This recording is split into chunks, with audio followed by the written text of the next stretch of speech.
Sveiki, mėly tinklalaidės gyvenimas veža klausytojai. Sveikinu visus su praėjusiomis šventėmis.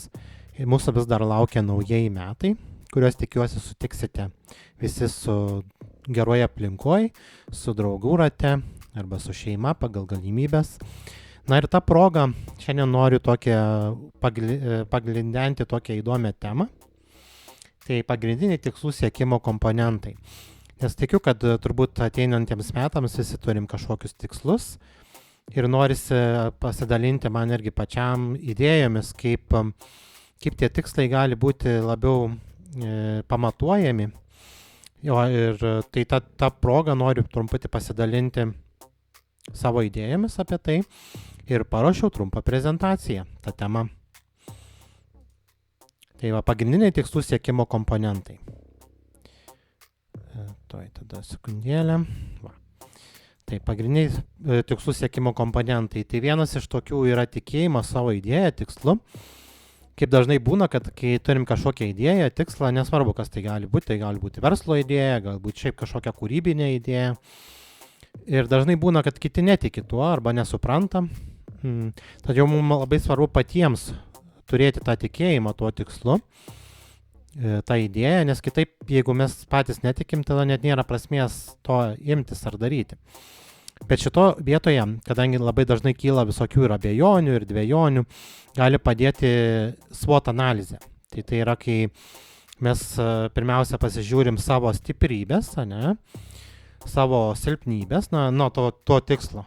Taip pat galimybės, tai opportunities, būtų, ir taip pat kokie yra pavojai. Tai gaunasi, tai šituos 4 dalykus panalizuodami, mes galim labiau aiškiau matyti, ką mums šitas tikslas arba kažkokia idėja, ką mums įduos, kokius dalykus, kur mums reikia galbūt patobulėti, kad galėtumėm tą tikslą pasiekti. Taip pat matysim, kokie yra pavojai, jeigu kažkas nesigautų.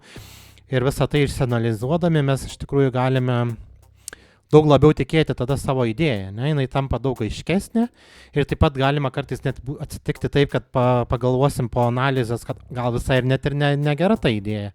Tai gali kartais ir taip atsitikti, bet mintis yra ta, kad SWOT analizė gali padėti būtent labiau suprasti savo idėją, jos ant kiek jinai yra naudinga, ir kokį rezultatą gali mums duoti. Ir taip pat pamatyti visus pavojus, kokie gali būti, arba jeigu kažkas nepavyktų. Ir taip pat ties kuo reikia patobulėti. Tai šitas SWOT analizė gana naudinga yra šitoje vietoje. Ir jinai padeda pačioj pradžioj būtent įsivertinti. Ir tada, kai jau tai padarom, mes galim labiau tikėti tą idėją. O antras toks dalykas yra tikslo suskirstimas į mažus žingsnius. Nes dažnai tikslai būna gana dideli ir tada atrodo labai sunkiai pasiekimi, bet jeigu mes galime juos suskaidyti į mažesnius, susidėlioti etapais, žingsniais, tada daugiau yra pasitikėjimo ir taip pat galim lengviau pamatuoti progresą. Tai gali būti, kažkoks Wordas, gali būti Excelis, gali būti Notepadas ar kažkur susirašyti, kur jums patogu, tiesiog aiškius žingsnius.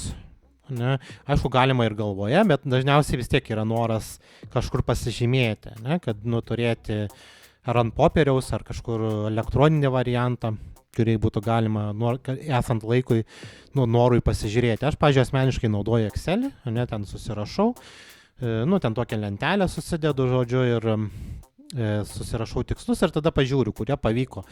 Ta prasme, žingsnius ir tada pažiūriu, kurie žingsniai jau pavyko įgyveninti, kurie galbūt dar yra in progress ir kurie jau yra done. Ir tarkime, arba kažkokį, vis tiek dažniausiai galima tos tikslus žingsnius pamatuoti.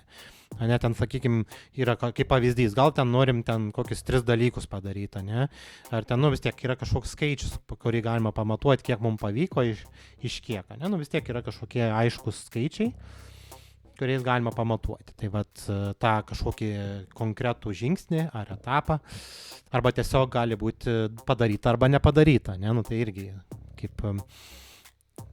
variantas. Tai žodžiu, bet kuriuo atveju kažkaip pamatuojama yra.